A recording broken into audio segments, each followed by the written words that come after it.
여호와의 사자가 하늘에서부터 그를 불러 이르시되 아브라함아 아브라함아 하시는지라. 아브라함이 이르되 내가 여기 있나이다 하매 사자가 이르시되 그 아이에게 내 손을 대지 말라. 그에게 아무 일도 하지 말라. 내가 네 아들 내 독자까지도 내게 아끼지 아니하였으니 내가 이제야 내가 하나님을 경외하는 줄을 아노라. 아브라함이 눈을 들어 살펴본즉 한 순양이 뒤에 있는데 뿔이 수풀에 걸려 있는지라. 아브라함이 가서 그 순양을 가져다가 아들을 대신하여 번제로 드렸더라. 함께 읽겠습니다. 아브라함이 그 땅 이름을 여호와 이레라 하였으므로 오늘날까지 사람들이 이르기를 여호와의 산에서 준비되리라 하더라. 아멘. 자, 오늘 이 시간부터 저는 몇 주간 동안 섬김의 삶 살기라는 주제로 제가 하나님 말씀을 좀 함께 나눠보고자 합니다. 자, 그동안 제가 작년에 안식년 다녀와서 제가 마태복음 6장 33절을 가지고 천국 시민권 얻기, 또 뭐였죠? 주권 따르기, 또 영토 지키기, 또 지난번에 했던 다음 세대 세우기, 이런 말씀이 이 마태복음 6장 33절에 담겨 있는 것 같아서 제가 이렇게 쭉 말씀을 전해왔는데, 자, 오늘은 이 섬기는 삶에 대한 우리가 좀 도전도 받고 또 교훈도 얻는 그런 시간을 이제 오늘부터 좀 가져보도록 하겠습니다. 요는 뭐냐 하면은 우리가 하나님 나라의 백성으로서 이 하나님의 나라를 보다 더 아름답게 가꾸기 위해서 하나님 나라에 속한 백성들에게 절대적으로 필요한 것이 뭐냐? 섬김이다. 저는 그렇게 생각해서입니다. 말이야 바른 말이지, 우리가 속한 이 하나님의 나라는 그 구조부터가 어떤 계급이나 지식이나 물질로 운영되는 나라가 아니잖아요. 오직 섬김으로만, 섬김을 자산으로 해서만, 섬김을 에너지로 해서만 가꾸어지고 꽃피고 열매 맺는 나라입니다. 그래서 이 나라의 주인이신 예수님조차도 나도 이곳에 섬김을 받기 위하여 온 게 아니야, 오히려 섬기려 하고 심지어 내 목숨까지도 많은 사람의 대속물로 주기 위함이라고 예수님 오신 목적을 말씀하셨다면 우리는 말할 것도 없지 않을까 생각합니다. 아닌 게 아니라 여러분, 우리가 참 안 하고 싶은 상상이라지만 이런 상상이라도 한번 해보세요. 우리 교회 안에 섬김이 없다 가정해 보세요. 섬김은 없고 다 받으려고만 한다, 다 높아지려고만 한다, 다 이렇게만 생각한다. 그러면 그게 교회이겠습니까? 섬기니까 교회가 되는 거고, 섬기니까 기쁨도 있는 거고, 그런 것을 보는 우리도 감동이 되는 거고. 아멘. 막말로 여러분 앉아 계신 장의자 하나도요, 다 누군가 물질로 건축원금을 해주셨기 때문에 여러분이 앉아 계신 거고요. 피아노며 강대상이며 이 예배당 안에 있는 모든 대부분의 성물도 다 누군가가 물질로 섬겨주셨기 때문에 우리가 쓰고 있는 겁니다. 예배 시간에. 물질뿐입니까? 우리가 교회 학교면 교회 학교 선생님으로 섬기고, 목장이면 목장의 목자로 섬기고, 주방이면 주방 봉사로 섬기고, 성가대면 성가대로 섬기고, 토요일날 또 예배당 청소로 섬기고, 차량 운전으로 주차위원으로 섬기고, 도시락 봉사로 섬기고. 섬겨주시니까 이 공동체가 돌아가는 거지. 그 누구 하나라도 조금 하고 나서 목사님 이제 일당 주시오, 시급 주시오, 저한테 그러시면 그 길로 교회는 망하는 겁니다. 모두가 다 자신의 은사를 따라, 은혜를 따라 기쁨으로 섬겨주고 계시니까 63년의 역사가 그래도 이렇게까지 온 거지. 내가 하는 섬김보다 내가 받은 은혜가 훨씬 더 크다면서, 이렇게라도 은혜 베풀 기회를 주시니 오히려 고맙다면서 말씀해 주시니까 오늘날 우리 교회는 망하지 않고 굴러가고 있는 거죠.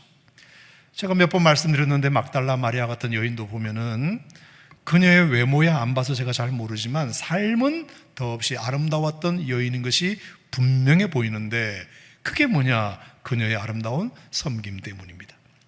자, 아시는 대로 한때 그녀는 7 귀신까지 들려가지고 백약이 무효였던 인생을 살았더랬습니다.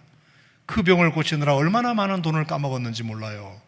관계도 끊어지고 삶도 고달팠고, 그러던 어느 날 예수님을 이 여인이 만나게 되어서 일거에 고침을 받습니다.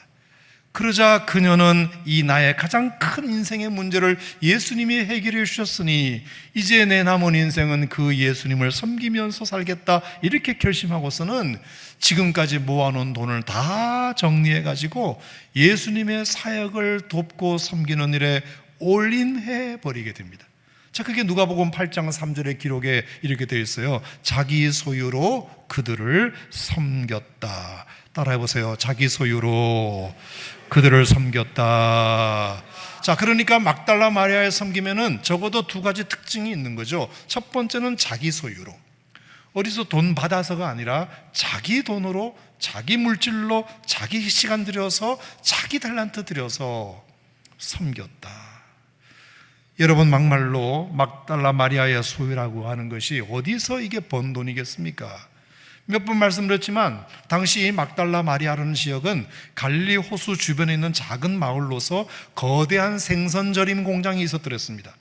말할 것도 없이 이 생선절임 이전 노동집약적 산업입니다. 그렇다면 이 막달라 마리아의 수입 역시도 필시 거기서 번 돈일 거잖아요. 하루 종일 생선 비린내 맡아가면서 번 돈이 지금까지 막달라 마리아가 모은 돈입니다. 하지만 그 돈을 고침받지도 못하는 엉뚱한 의사에다가 갖다 주다가 예수님께서 한 번에 고쳐주신 그 은혜로 말미암아 너무 고마워서 이거 보답해드리고 싶어서 그 길로 자기 번 돈을 다 모아가지고서는 그것으로 자기 남은 인생까지 몽땅 예수님 사역 섬기는 데만 쓰겠다고 나서게 된 것이에요. 얼마나 그것이 자기 인생의 큰 기적이면 그랬겠습니까? 게다가 이 구절을 보면은 또 대단한 게, 예수님만 그래서 섬겼다면 모를까, 누가복음 8장에 보면 그 여인의 섬김의 대상이 예수님을 포함한 그들이었다고 되어 있어요. 여러분, 여기서 그들이라고 하는 것은 예수님의 12 제자들을 말하는 거겠죠. 그러니까 은혜는 예수님에게 받았지만 섬김은 예수님을 포함한 제자들 모두 그 섬김의 대상으로 삼게 되었다는 것입니다. 여러분, 생각해 보세요. 당시 예수님의 사역이라고 하는 것이 계속 지역을 옮겨 다니면서 하시는 전도 사역이었잖아요. 그러다 보면 얼마나 뒤치다거리 할 일이 많았는지 몰라요. 뭐 예수님의 잠자리, 예수님과 제자들의 잠자리를 봐드리는 것부터 시작해서 빨래 해드리는 것부터 시작해서 목욕물 봐드리는 것부터 시작해서 목마를 때 마실 물 챙겨드리는 것까지 다 섬길 일들 뿐이에요. 섬길 일들. 여러분, 게다가 이런 일들은 표도 안 납니다. 안 하면 편하지만 하면 그만이에요. 그렇다고 무슨 예수님의 칭찬이나 제자들의 감사 표현 같은 것 역시도 그렇게 많았던 것 같지 않아요. 없지도 않았겠지만 성경에 기록이 없는 걸 보면 그게 그렇게 막달라 마리아로 하여금 섬길까 말까를 결정하는 결정적인 이유는 아니었다. 그러므로 이 막달라 마리아의 섬김은 전적으로 받은 은혜가 감사해서 보답 차원에서 한 것이고, 전적인 자기 소유로 한 것이고, 어떤 한 사람을 위한 거라기보다는 전체를 위해서 한 것이고, 폼나는 일도 아닌 정말로 허드렛 일조차 마다않는 섬김이었고, 그렇다고 해서 누가 알아줘 이런 마음조차도 없는, 그러면서도 한번 결심한 것은 끝까지 가는, 여러분, 이것이 섬김의 컨텐츠고 이게 정의라고 한다면 여러분, 우리가 섬김에 대한 새로운 생각을 좀 가질 필요가 있다고 생각이 들어요. 이게 막달라 마리아의 섬김이었어요. 그러니까 보세요. 그렇게 섬겼잖아요. 근데 예수님이 어느 날 갑자기 십자가를 지신다래.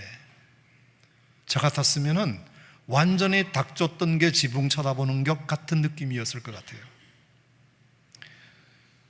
내 소유를 다 팔아 예수님 사역 섬기려고 여기까지 왔는데 내가 섬겨야 할 대상이신 예수님이 없어지면 나는 이제 어떡하나. 괜히 내 소유 팔았네. 그냥 감사한 건 100만 원 정도 하고 말걸. 이런 후회도 분명히 들 수 있을 텐데도 막달라 마리아는 놀랍게도 마지막까지 그 섬김의 동력을 잃어버리지 않아요. 그래서 그녀는 십자가 밑에까지 간 거고요. 예수님의 제자들은 안 왔지만 예수님의 시신을 둔 무덤까지 다 받은 거고요. 제자들은 절대로 안 했지만, 그리고 안식일이 지나자마자 주일날 아침에 누구보다도 제일 먼저 새벽에 향품을 준비하여 예수님 시신에 그냥 향품이라도 바를 양으로 그 무덤을 혼자서라도 찾아간 것입니다. 누가 알아주어서가 아니라 그냥 내가 하고 싶어서. 하지만 처음부터 누가 알아달라는 마음이면 시작도 안 했겠지요. 그저 자기 인생에 받은 은혜가 너무 크니까 끝까지 섬겨드리고 싶어서, 보상을 기대했다면 처음부터 안 했겠지요. 그저 이렇게라도 하는 게 도리일 것 같아서. 여러분, 그 결과 어떻게 되었습니까? 막달라 마리아는 다른 어떤 제자들보다 먼저 예수님의 부활을 목격하고요, 제일 먼저 그 부활의 소식을 전하는 최초 전파자가 되고요, 그 부활의 새벽에 그 누구보다도 마리아의 이름을 예수님이 제일 먼저 불러주는, 베드로야가 아니라 마리아야, 할렐루야, 예수님께서 그 이름을 처음으로 불러주는 여인의 주인공이 마리아였어요. 그것만으로도 막달라 마리아는 자신의 섬김에 대한 넉넉하고도 충분한 보상을 받았다고 여겼어요. 여러분, 저는 이 막달라 마리아의 섬김이 그래서 받은 은혜를 기억하면서 나온 섬김이다. 여러분, 우리가 교회 안에서 성도가 성도답게 우리가 교회를 섬기는 모든 섬김도 그러므로 거기서 나와야 돼요. 하나님께서 막달라 마리아를 그 세상의 어느 누구도 해결할 수 없는 문제를 예수님이 해결해 주듯이, 우리에게도 우리의 죄의 문제를 그 누구도 해결할 수 없고, 하지만 하나님께서 우리를 하나님의 자녀 삼아주시고 천국 백성 되게 하시고 우리에게 죄사함의 문제를 주님이 해결해 주셨다면, 그것이 여러분의 인생에 가장 중요하고 가장 큰 은혜라고 한다면, 여러분 그 은혜에서 여러분의 섬김이 나올 수 있기를 주님의 이름으로 축원합니다. 아멘. 또 하나 막달라 마리아의 섬김의 이유가 있는데, 참 재밌는 것을 제가 이번 설교 준비하면서 발견했는데요. 자, 요한복음 19장 25절에 제가 이런 표현을 봤어요. 예수님의 십자가 곁에는 그의 어머니와 이모와 글로바의 아내 마리아와 막달라 마리아가 섰는지라. 자, 섰는지라. 자, 마태복음 27장 61절에 보면 거기 막달라 마리아가 무덤을 향하여 앉았더라. 그 다음에 마가복음 16장 1절에 보면 안식일이 지남에 막달라 마리아가 가서 예수께 바르기 위하여 향품을 사다 두었다. 뭔가 예수님께 드릴 물건을 준비했다. 우리식으로 하면 뭐 헌금 같은 거겠죠. 또 마가복음 16장 9절에 보면 예수께서 안식 후 첫날 이른 아침에 살아나신 후에 막달라 마리아에게 먼저 보이셨다. 안식 후 첫날이 요즘으로 말하면 주일 아침이잖아요. 주일날 막달라 마리아에게 예수님이 나타나셔서 요한복음 20장 16절에 마리아야라고 예수님이 이름 불러주셨다. 그리고 사도행전 1장 14절에 가면 여자들, 막달라 마리아가 포함된 여자들이죠, 예수의 어머니 마리아와 예수의 아우들과 더불어 마음을 같이하여 오로지 기도에 힘썼다, 이렇게 되어 있고요. 요한복음 20장 18절 말씀도 보면 막달라 마리아가 가서 제자들에게 내가 주를 보았다, 그리고 주께서 자기에게 이렇게 말씀하셨다, 주님이 나에게 이렇게 말씀도 하셨다라는 것을 이루는 것이 됩니다. 자, 여러분이 보여드리는 일련의 성경 구절을 딱 종합해 보면 우리가 지금 뭐 하고 있는 행위와 흡사 닮았나요? 예배죠. 우리가 예배 때 서서 찬양을 부르잖아요. 앉아서 말씀을 듣잖아요. 그죠? 그리고 향품, 헌금을 준비하잖아요. 그게 또 주일이잖아요. 그리고 예수님이 나타나셔서 우리의 이름을 불러주시잖아요. 그리고 기도도 하잖아요. 그리고 주님이 우리에게 말씀도 하잖아요. 저는 이 마리아의 섬김이 하나님께서 내게 주신 은혜에 대한 보답으로 나온 것이기도 하지만 예배를 통해서 섬김이 나왔다고도 저는 봐요. 막달라 마리아도 아름다운 예배자였어요. 예배자. 저는 이 예배가 왜 우리에게 중요하냐면 예배만큼 최고의 섬김은 없거든요. 그래서 예배가 히브리어로 아바드라고 하는데 이게 예배하다는 뜻도 되고 섬기다는 뜻도 되고, 영어로 서비스라고 하잖아요. 서비스. 월십도이지만 서비스. 그게 서비스잖아요. 우리가 하나님께 서비스 해드리는 것이 예배란 말입니다. 그러니까 우리가 예배를 잘 드리면 그 예배에 담겨 있는 섬김의 원리를 우리가 배워서 누군가에게 필요한 것을 섬길 줄 아는 동력을, 거기서 마음을 갖게 된다. 그러므로 우리가 예배를 잘 드리는 것도 우리가 섬김을 살아가는 삶을 살아가는데 너무나 중요한 요소가 된다고 생각이 들어요. 자, 제가 이번에 호주에 가가지고 침례교 세계대회를 참석했는데 개 예배를 드렸는데 그 예배 때 제가 감동이 많이 됐어요. 여러 가지가 감동이 됐지만 예배를 섬기는 사람들의 그 모습을 보면서 되게 마음에 와닿았어요. 자, 앞에서 찬양 인도하는 사람들, 싱어들, 또 예배에 모든 참여하는 회중들뿐만 아니라 거기 기타 치는 사람이 나와요. 이번에 영상을 보세요. 기타를 치는데 기타를 잠깐 멈추는 시간에 손을 들고 찬양하고, 드럼을 치는 분이 드럼을 치다가 잠깐 드럼을 멈추는 시간에 찬양하고, 그리고 뚱뚱한 아저씨 하나 나오는데, 귀여운 아저씨가 하나 나오는데 그 아저씨도 뭐 심벌즈도 치고 또 탬버린도 흔들고 팀파니도 치고 북도 치고 하는 그 상황 속에서도 자기는 악기의 연주자가 아니라 예배자라는 것을 여실히 보여주는 영상인데, 보여드려요 말아요? 네, 여러분과 상관없이 저는 보여드릴 생각을 하고 가져와서 잠깐 한번 보시겠어요? 잠깐. 네.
네, 영상이 조금 길었지만 제가 보여드리고 싶었던 골자는 뭐냐?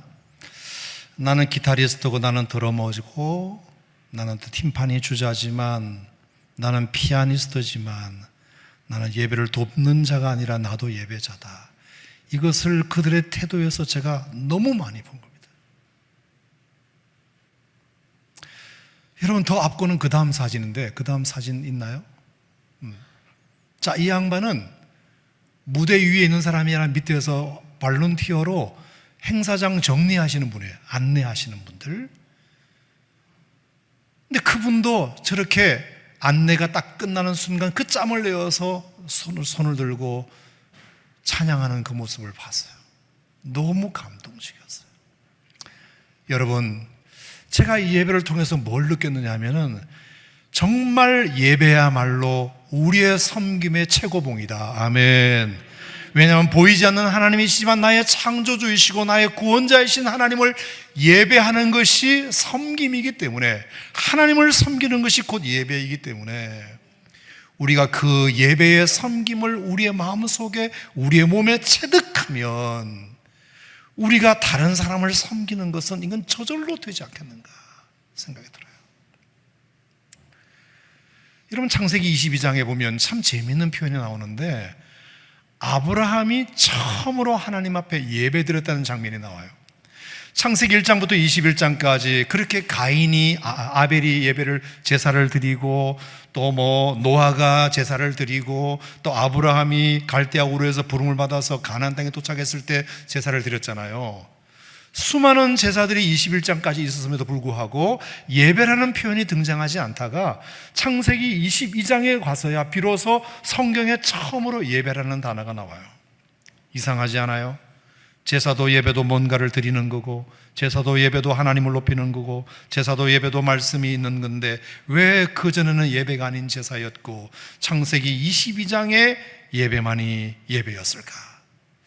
저는 로마서 12장 1절에서 그 비결을 발견하게 되는데, 한번 우리 같이 한번 읽어볼까요? 시작. 그러므로 형제들아, 내가 하나님의 모든 자비하심으로 너희를 권하노니 너희 몸을 하나님이 기뻐하시는 거룩한 산제물로 드리라. 이는 너희가 드릴 영적인 예배니라. 자, 여기 예배에 대한 놀라운 정의 중에 하나는 뭐냐면 너희 몸을이에요. 너희 몸을. 아하, 그러니까 창세기 21장까지는 예배가 아니었구나. 그들은 자기 몸을 드린 게 아니라 짐승을 드린 거잖아요. 짐승을 드린 거는 제사일 수 있지만 예배는 아니었던 거예요. 근데 창세기 22장에서 드디어 아브라함이 자기 아들 이삭을, 여러분은 여기는 사랑하는 독자 아들 이삭이라고 표현되어 있지만 사실은 자기 아들이지만 자기 몸과 같은 존재예요. 살아있는 사람을 하나님 앞에 드리는 거잖아요. 그래서 창세기 22장에서 드디어 예배라는 글자가 등장하기 시작합니다. 내 몸을 드리는 것이, 물질을 드리는 것이 예배가 아니라 내 몸을 드리는 것이 예배구나. 여러분, 이보다 더 귀한 섬김이 어딨나요?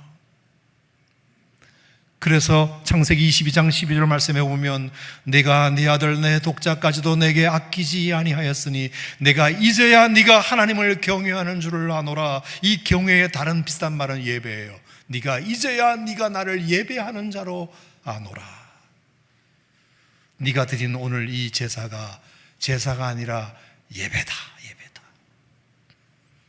자신의 아들, 자신의 분신과도 같은, 자신과도 같은 그 아들을 하나님 앞에 드리는 것이, 그게 예배, 그게 섬김이었던 거죠.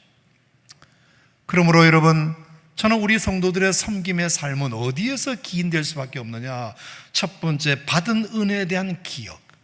내가 주님으로부터 얼마나 큰 은혜를 받았는가를 기억하면 기억할수록 거기서 섬기는 삶이 나올 수밖에 없어요. 아멘입니까? 섬기는 삶을 도대체 살아가지 않는 사람은 은혜에 대한 기억이 없다는 증거예요. 그러니까 자꾸 뭘 요구하는 거죠. 하지만 내가 받은 은혜가 이만큼 큰데 내가 평생 갚아도 못 갚는데 라는 말이 생각이 들면 섬기는 삶은 자동방으로 나오는 거죠. 그리고 두 번째, 예배를 제대로 드린 사람이죠. 예배는 하나님께 드리는 최고의 섬김이기 때문에 하나님께 그렇게 예배함을 통해서 내가 어떤 섬김을 할 수 있을지가 결정되는 거거든요. 마음을 다하고 뜻을 다하여 하나님을 사랑하라. 그러면 이웃도 사랑하게 된다. 우리가 마음을 다하여 하나님을 예배하라. 그러면 이웃도 섬기게 된다. 그러므로 여러분, 저는 오늘 여러분에게 이런 결론을 드리고 싶어요. 정말 예배에서 은혜 받고 감동받는 분은 우리가 아니라 하나님이셔야 한다고 믿는데, 동의하시면 아멘 하시기 바랍니다. 정말로 좋은 예배는 내가 감동받는 예배가 아니라 하나님이 감동받으시는 예배예요. 왜? 예배를 통해서 우리가 하나님을 섬겨드리는 거기 때문에 받으시는 분은 하나님이신 거잖아요. 예배에서 우리가 만족하도록 목회자나 성가대가 애쓰는 것이 아니라 하나님을 만족시켜드리기 위해서 우리가 애써야 되는 거예요. 아, 오늘 찬양 괜찮네. 아, 오늘 설교 들을만하네. 우리가 평가하는 것이 아니라 오늘 찬양 참 좋네. 오늘 예배 태도 너무 마음에 드네. 아, 오늘은 앞에 앉았네. 아, 오늘은 예배 시간에 안 좋네. 아, 피곤한데도 오늘 이렇게 나왔네. 나왔을 뿐만 아니라 악기로 섬기네, 헌금문의로 섬기네, 주차봉사로 섬기네, 교회학교 교사로 섬기네, 성가대로 섬기네, 주방봉사로 섬기네. 여러분, 그것을 누가 받으시는 건가요? 하나님이 받으시는 거잖아요. 평가는 하나님이 하시는 거잖아요. 예배는 하나님이 나를 섬기는 시간이 아니라 내가 하나님을 섬겨드리는 시간이다. 하나님은 배우고 내가 관객이 아니라 하나님이 관객이시고 내가 배우다. 하나님이 관객이시다. 그렇다면 여러분, 오늘 여러분에게 질문 드립니다. 오늘 여러분의 예배가 하나님께 감동이 될지 안 될지를 돌아보세요. 그건 여러분 스스로가 너무 잘 알아요. 내가 정말 하나님 앞에 예배자인가? 하나님께 정말 받은 은혜를 기억하며 오늘도 내가 찬양하고 있는가? 이 예배를 통해서 정말 내가 하나님을 섬겨드리고 있는가?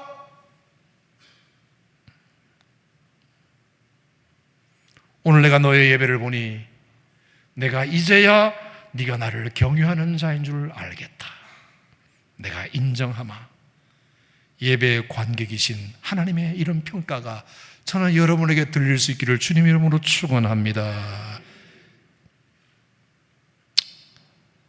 여러분, 섬김의 삶을 살아가는데 그러므로 가장 기본은 받은 은혜에 대한 감사하고요, 예배를 통해서 하나님을 잘 섬기는 거예요.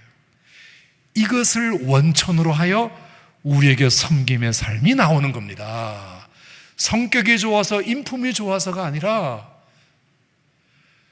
우리의 섬김의 삶은 어디에서 나오느냐? 하나님으로부터 받은 은혜가 내가 너무 많기 때문에 당신에게 갚는 거야. 아멘입니까?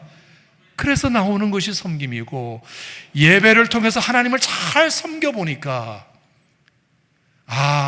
그것을 통해서 누리는 은혜와 기쁨이 있어서 그 예배를 섬기는 원리를 우리가 사람들에게도 섬기는 거죠. 내가 주님께 하듯이 사람들에게도 하는 거죠. 그러므로 우리가 이것을 꼭 기억하셨으면 좋겠어요. 우리가 하나님을 존중히 여겨드리면 하나님이 우리도 존귀히 여겨주십니다. 결국은 섬기는 자가 리더입니다. 섬기는 자가 복을 받습니다. 여러분, 우리 사회가 어떤 사회가 좋은 사회겠습니까? 섬기는 자가 복을 받는 사회가 좋은 사회잖아요. 섬기는 자가 리더가 되는 사회가 좋은 사회잖아요. 그러므로 섬김의 기본은, 섬김의 동력은, 섬김의 에너지는, 섬김의 이유는 우리 예수 믿는 사람들이 너무나 알고 있으니까, 우리는 이미 받은 은혜가 분명히 있는 사람이고, 기본적으로 그러니까 섬길 수 있는 준비가 되어 있는 사람이고, 그리고 매주 예배를 드리는 사람이고, 예배를 통해서 우리는 섬김을 배우고 있고 섬김을 훈련하고 있기 때문에 정말 우리처럼 섬김을 잘하는 사람은 없어요. 아멘입니까? 우리 예수 믿는 사람들이 섬기는 일을 해야 합니다. 그러면 하나님께서 여러분들을 리더로 만들어 주실 줄로 믿습니다. 여러분에게 복 주실 줄로 믿습니다. 하나님께서 여러분들을 귀하게 여기실 줄로 믿습니다. 기도하겠습니다. 하나님 아버지, 감사드립니다. 우리가 예수께서 이 땅에 오실 때 나는 섬김을 받기 위해서 온 것이 아니라 섬기려 하고 내 목숨까지 많은 사람의 대속물로 주기 위하여 오셨다고 자신의 목적을 말씀하셨습니다. 하나님, 우리가 이 땅에 그리스도인으로 살아가는 목적 역시도 섬김이 목적이 되게 하여 주시옵소서. 섬김이 가치가 되게 하여 주시옵소서. 섬김이 보람이 되게 하여 주시옵소서. 이미 우리 예수 믿는 사람들은 기본적으로 은혜가 뭔지를 아는 사람입니다. 은혜가 뭔지를 알아요. 그러므로 이제 내가 그 은혜를 누군가에게 갚아가야지. 우리는 매주 예배를 드리고 있어요. 예배를 통해서 하나님을 섬기는 훈련을 하고 있어요. 보이지도 않는 하나님, 하지만 계신 것이 너무나 분명한 그 하나님을 예배로 섬기고 있으니 우리가 그 훈련을 통해서 이제 우리가 누군가에게 실전의 대상을 찾아 잘 섬기는 자로 복을 받고 리더가 되는 은혜가 있게 하여 주시옵소서. 섬김으로 영향력 있는 인물들이 다 될 수 있도록 우리 어른으로부터 아이까지 배운 사람이나 못 배운 사람이나 정말 우리가 그렇게 섬기는 자가 된다면 하나님께서 이 시대에 우리를 가장 존귀한 자로 여겨주실 줄 믿습니다. 우리 모두가 다 섬기는 자가 되기로 결단하는 이 예배가 되도록 도와주시옵소서. 예수님 이름으로 축복하고 기도합니다. 아멘.